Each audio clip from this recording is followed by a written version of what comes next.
Alors, parlons de 3 hommes ce matin. Donald Trump, Jean d'Ormesson, Johnny Hallyday. Donald Trump, vous ne l'avez pas connu. Jean d'Ormesson, vous l'avez Ah non, je l'ai vu. Vous l'avez vu? Ah oui, je l'ai vu. Vous l'avez vu? Oui, j'ai même peut-être serré la main quand j'étais journaliste, grand reporter à Washington. Voilà, à Washington. Oui. Jean d'Ormesson, évidemment, vous l'avez si bien connu. Et Johnny Hallyday, vous l'avez très bien connu aussi. Je vais commencer avec Trump. Est-ce que Trump menace aujourd'hui l'équilibre du monde? Non, c'est ridicule. Oui. Non. Simplement, c'est un personnage outrancier. On voit très bien, il est un peu particulier. Il a, je dirais, peut-être une sorte de maladie de la Tourette. Vous savez, cette maladie de Gilles de la Tourette qui consiste à insulter tout le monde, à gueuler sans arrêt. Il y a un côté comme ça. Il ne se contrôle pas. Les tweets, c'est grotesque. Ça dévalorise énormément la fonction présidentielle aux États-Unis. C'est un personnage assez grotesque, à bien des égards. Simplement, là, qu'est-ce qu'il dit? Il dit la vérité. Il dit que Jérusalem, de toute façon, c'est la capitale historique d'Israël. On peut pas raconter autre chose. Vous savez, Israël, c'est quand même, c'est un pays qui existe depuis des millénaires. Pendant 12 siècles à peu près, c'était un État qui vivait tranquillement. Et puis à un moment donné, tout le monde s'est mis à passer dessus. Les Ottomans, les Arabes, soit sunnites, soit chiites, etc. Ils ont conquis Israël à tour de rôle. Bon. Et puis aussi les Perses, il y a eu des problèmes. Bon, après il y a eu Cyrus le Grand, le grand tyranien là, avec lequel ils se sont très bien entendus, les Juifs. Mais au départ, faut quand même dire une chose. Enfin, je sais que ça choque quand on le dit. Alors moi, les Juifs adorent quand je dis ça parce qu'ils disent dis-le, t'es pas juif. Enfin, vous regardez l'histoire. Israël, c'est une terre juive. Israël est une terre juive et Jérusalem est sa capitale. C'est devenu la ville est devenue universelle. Non, c'est la sémantique. Mais à ce moment-là, du monde. Bon, alors disons, New York aussi. Alors faut retirer ça aux États-Unis. Et puis on va faire la même chose avec Paris, qui est une ville universelle. Non, mais attendez, on est dans transformez Jérusalem en statue. Vous lui donnez un statut administratif, quoi. Mais non, mais tout ça est ridicule. C'est-à-dire, c'est la capitale historique d'Israël. Bon, pour toutes sortes de raisons, ça n'est pas fait aujourd'hui. Et je comprends que d'ailleurs très bien les diplomates qui disent attention, faut faire attention. Mais d'ailleurs, regardez même la position française est très ambiguë.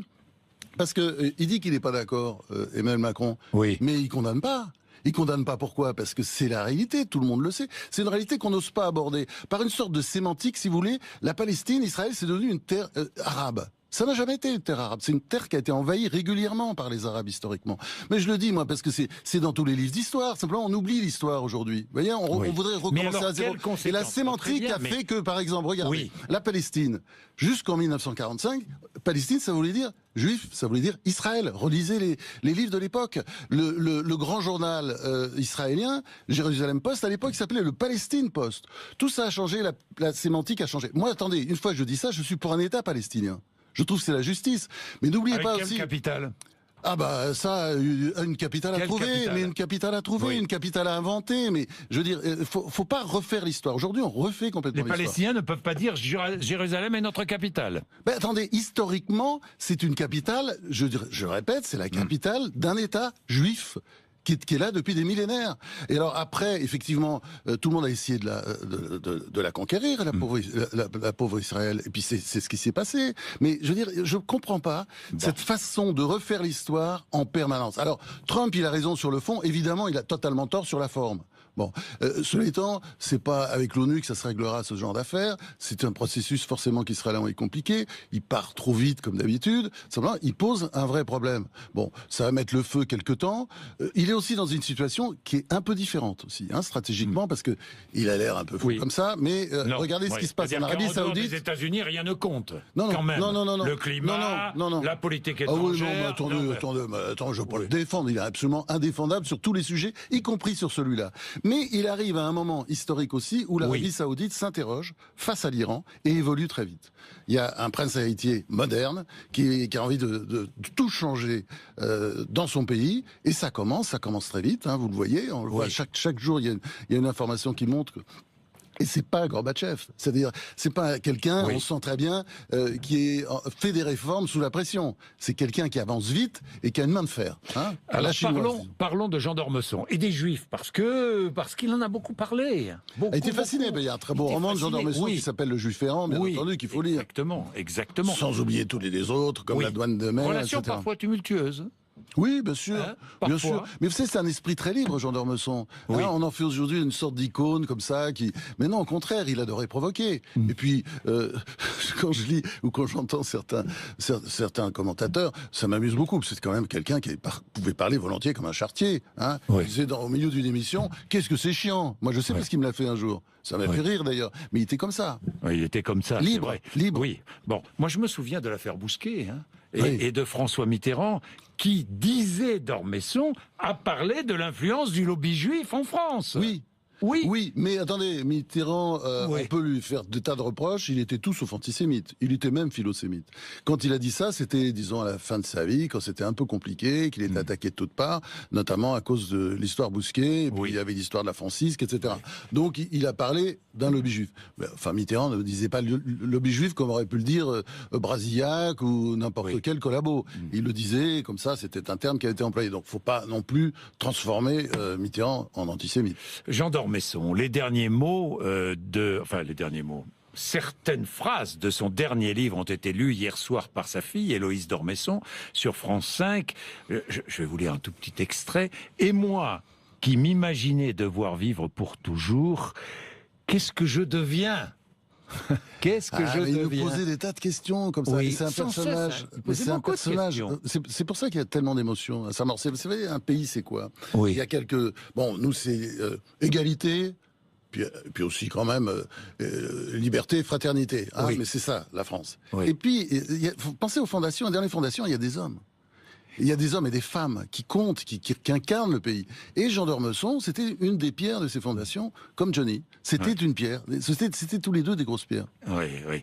Alors, son dernier livre posthume, paraîtra en février, je crois, chez Gallimard. Je vais lire encore. Tout passe, tout finit, tout disparaît. Et moi qui m'imaginais devoir vivre pour toujours, qu'est-ce que je deviens donc? Il n'est pas impossible, mais que je sois passé sur et dans ce monde où vous avez vécu est une vérité, une beauté pour toujours. Et la mort elle-même ne peut rien contre moi. La mort elle-même ne peut rien contre moi. Oui, parce qu'il disait aussi que la mort, c'était la vie. Oui. Hein, c'était Oui, ça oui, en oui, permanence. oui, Donc, oui. il avait une espèce de philosophie étrange parce que je pensais toujours qu'il devait croire. Parce que les croyants sont souvent comme ça. Oui. Moi-même, je suis croyant. Et souvent, on a le sourire un peu niais. Ouais, on est bien le matin. Mais pourtant, il n'était pas croyant. Je crois vraiment Il était pas sincèrement qu'il croyant. était agnostique. Oui. Bon, il espérait. D'ailleurs, il Voilà. le disait. Mais Je suis agnostique. croyant, attendez, moi je crois pas à la vie éternelle et tout ça, Oui. hein, c'est pas ce que je veux dire, mais enfin je crois un peu à la façon de Spinoza, il adorait Spinoza, il citait beaucoup d'ailleurs, il disait toujours la vie c'est la mort, ça c'est du Spinoza dans le texte. Oui. Hein. Oui. Et c'est quelqu'un qui se levait toujours du pied droit, optimiste, heureux, hédoniste, et voilà, la vie était belle, voilà. Oui. Et y compris quand rien n'allait, hein, parce que je me souviens quand il était entre la vie et la mort, là, il y a quelque temps. Oui. Avec son cancer, là, Oui, atroce, il y a 2 il ans. cernait de toutes parts. Eh ben, je dirais pas qu'il faisait des blagues, mais enfin, il avait, bon, on voyait à la voix que ça n'allait pas bien, mais il se plaignait pas, et puis il parlait de choses agréables. Est-ce que vous avez lu son premier livre, L'amour est un plaisir? Bien sûr, j'ai lu il y a très longtemps, oui. Et c'est vrai qu'il l'avait écrit pour une jeune fille. Mais c'était le genre, il était comme ça tout le temps. Il avait les yeux émerveillés. Il aimait la vie. Vous voyez. Mais c'est quoi la vie? C'est une assiette qui est remplie de bonnes choses. Et il faut la manger vite parce que un jour on va vous retirer l'assiette. Faut penser à ça tout le temps. Et Jean d'O était comme ça. J'ai lu les très beaux textes que vous avez écrits à propos de Jean d'Ormesson. L'hommage, je vais lire. Peut-on imaginer la France sans Jean d'Ormesson, sans son rire, sa voix flûtée, son extrême courtoisie, son regard bleu méditerranéen, sans sa culture encyclopédique, mais jamais ramenarde, qui lui permettait de parler si bien à travers ses essais ou ses romans de la vie et de la mort. C'est impossible à imaginer. Lui disparu, il manquerait à la France l'art de la pirouette, l'esprit voltairien, le Figaro, l'élégance et l'insouciance, sans parler des bulles de champagne et de la nostalgie des 30 glorieuses. Jean d'Ormesson incarnait tout cela à la fois, et même plus encore. L'amour de l'amour, l'aristocratie quand elle est noble, et les voyages autour de la planète, comme au fin fond de l'Antiquité. Ouais. Ouais. Et beaucoup d'humour et de distance par rapport, Oui. par rapport à lui-même. Par exemple, il y a cette phrase incroyable, moi je cours encore après les filles, je ne sais plus pourquoi. Voilà, ça c'était tout à fait une phrase à la Jean d'O, c'est-à-dire toujours de l'ironie, mais y compris sur lui. Et dans un pays pessimiste et ronchon, c'est ce que vous lui avez écrit. Bien sûr. C'était l'antidote. Oui, c'était l'antidote. Oui, tout va mal, on est là comme ça. On disait voilà, je disais toujours d'ailleurs, il avait adoré cette formule. Je disais, il devrait être remboursé. Tous ces livres devraient être remboursés par la sécurité sociale. Ce sont des antidépresseurs et c'est bien mieux que des antidépresseurs. Oui. Si vous voulez toute cette série de livres qu'il a écrit, et puis avec des titres incroyables aussi. Ça, il avait l'art du titre. Ah oui, il avait l'art du titre. Dieu sa vie son œuvre. Au revoir et merci. Puis surtout, c'était bien. Moi, j'adore ça. Un livre de souvenirs. C'était bien. C'était bien. Qu'est-ce que c'est? Mais ce titre est génial. C'est magnifique, c'est magnifique. Un écrivain, vous le dites aussi, dominé par la contradiction. Ah bah c'est important ça. C'est important. Mais c'est tellement important. Oui. C'est-à-dire on est dans un pays une civilisation qui s'enferme dans des clichés de plus en plus. Moi j'assiste à ça. Ce qu'on peut appeler, Tocqueville appelait ça la tyrannie douce, c'est-à-dire on n'a plus le droit de dire ceci, on n'a plus le droit de plaisanter, on n'a plus le droit de... Et Jean II était en permanence comme ça. Mine de rien, c'était quand même quelqu'un d'iconoclaste. Regardez, l'amour qu'il avait, que je partageais avec lui, parce que pour moi, Aragon est le plus grand poète français. Oui, comme lui. Comme lui. Bon, moi je me souviens quand il avait récité ici même à votre Aragon. Place mais des vers d'Aragon, c'était fort. Mais vous lisez le second intermède dans par exemple dans les poètes, le recueil des poètes, mais vous chialez, c'est pas possible. Si vous êtes normal, vous commencez à chialer. Moi, je suis comme ça. Bon, Aragon, c'est quand même comme stalinien, on fait pas plus, enfin pas pire quoi dans le genre. C'était hyper style. Il appelait à la mort des tas de gens, des socialistes, des sociodémocrates, etc. Et lui, comme anticommuniste, on faisait pas pire. Enfin pire, je sais pas s'il faut dire pire, mais d'ailleurs on faisait pas mieux. N'empêche que il chantait, il célébrait, il ne cessait de célébrer Aragon. Voilà, c'est ça, l'ouverture d'esprit. Parce qu'il y a une autre dimension, je crois, que j'ai oublié dans ce papier, c'était la tolérance. Jean d'Ormesson était quelqu'un de très tolérant. Et d'ailleurs, les relations qu'il avait avec Mélenchon, c'était marrant. Je les avais invités un jour dans une émission, je pensais que ça le ferait. Eh ben ça l'avait fait. Après, ils sont devenus copains, ils ont commencé à bouffer. Qu'est-ce qu'ils avaient rapproché? La philosophie grecque. Oui. Évidemment, c'est parti sur Démocrite et puis je sais pas quoi, puis après de fil en aiguille, parce que au fond, la politique c'est pas forcément l'essentiel, et je crois pas que c'était l'essentiel chez Jean d'Ormesson. C'était vraiment une philosophie de la vie. Alors, on va lui rendre les honneurs. Les honneurs, parlons-en. Il était comme Chateaubriand. Il méprisait les honneurs, mais il les recherchait. Alors, il disait quelque chose de très juste. Je n'étais pas assez orgueilleux pour les refuser. Et je crois que ça, c'est peut-être les taquineries qu'on pouvait faire. Je sais pas, moi je comprenais pas très bien ça. Moi, je suis pas à l'académie. J'ai toujours refusé la Légion d'honneur. J'ai refusé 3 fois. Vous pouvez vérifier ça facilement. Et je suis toujours frappé par ces gens. Mais je comprends aussi, c'est-à-dire c'est aussi une certaine peur, voyez. Puis c'est une façon de s'enterrer aussi, parce que les Légions d'honneur, les décorations très pratiquées en France, c'est une façon. Vous allez vous rendre l'hommage tout à l'heure. Bon, évidemment. Bah oui, je suis très ému par tout ça parce que c'est trop triste. Vous savez, vous l'avez tellement côtoyé. C'est Marcel Pagnol qui disait la vie c'est comme un autobus. Hein, quand vous retournez de temps en temps, il y a de moins en moins de monde. Puis un jour, il n'y a personne. Mais je trouve que l'autobus aujourd'hui, enfin après la disparition de Jean d'Ormesson, Jean Do, on l'appelait. Hein, Jean Do. De Jean Do, et puis de Johnny Hallyday, l'autobus est vraiment très vide. On va parler de Johnny, mais je terminerai. Jean d'Ormesson, Jean Do, était le prince des petites attentions, c'est vrai ? Ah bah attendez, tout le temps. Moi, j'écris des romans. Il y a une histoire qui m'est revenue comme ça, mais il était tellement émouvant et tellement sympa. Ça allait pas trop bien la santé à ce moment-là. Je publie La cuisinière d'Himmler, je me souviens. Bon, il écrit toujours pour mes livres, mais La cuisinière d'Himmler, c'est mieux que ça.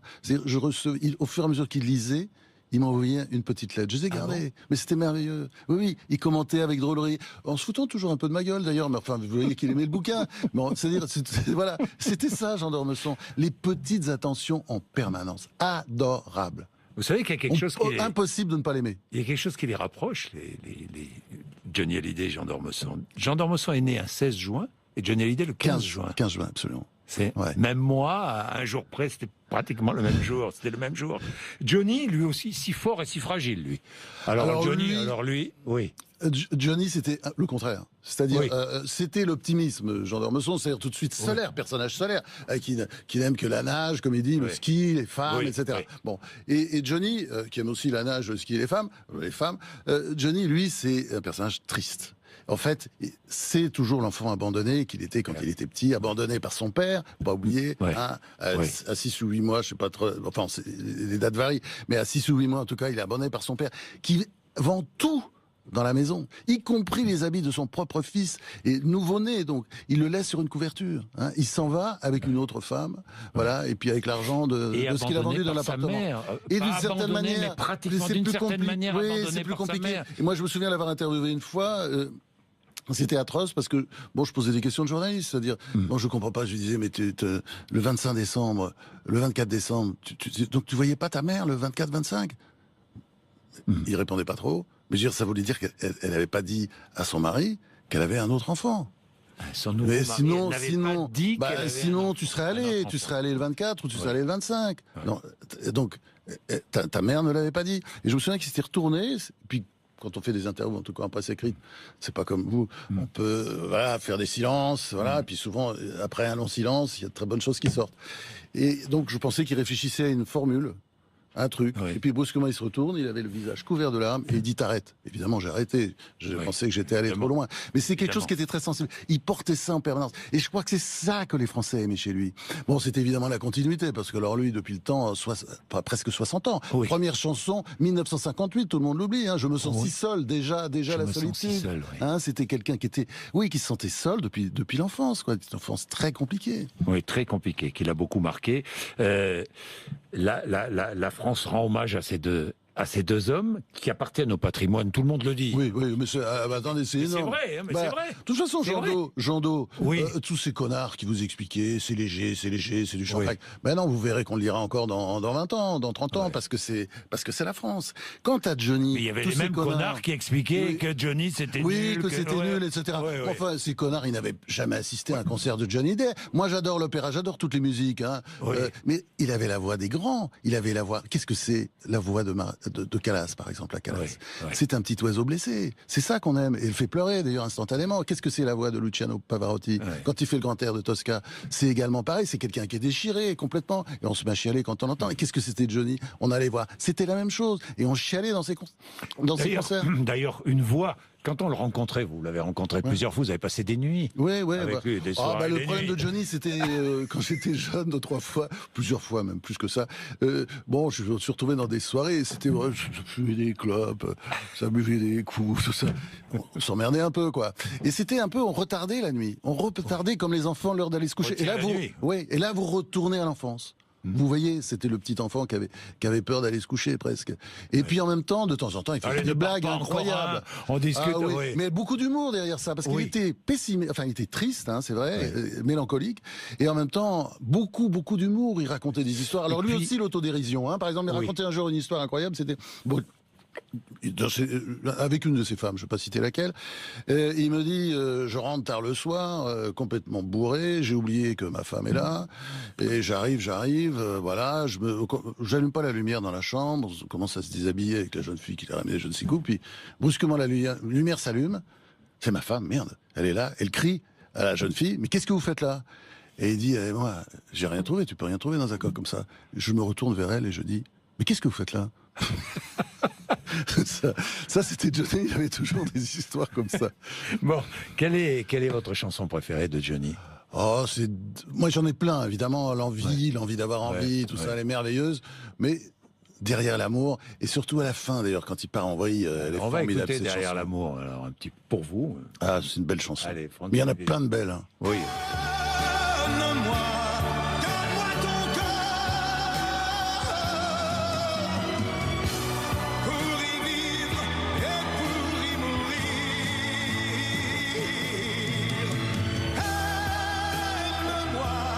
Aime-moi plus fort. Qui avait, paraît-il, une voix comme tout un chacun dans la vie quotidienne. La cigarette, dès qu'il se mettait à chanter. la cigarette.